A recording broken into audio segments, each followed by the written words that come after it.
ايش قاعد تسوي؟ اكلم صديقتي ندى. تكلمينها امك في المطبخ لحالها؟ ما تشوف. الو الو. الو، من؟ انت اللي من؟ وين امل؟ قفلي بسرعه.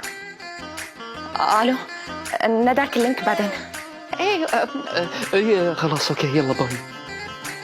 وش ذا الحقن طير علي ام البنت. وش ذا الرقم غريب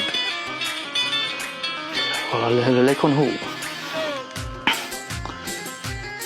الو. الو، هلا والله. مين؟ انا عبد الله اخو امل، بس متصل اعتذر على المس اندرستاندينج اللي حصل قبل شوي. كنت معصب معلش، انا دمي حامي.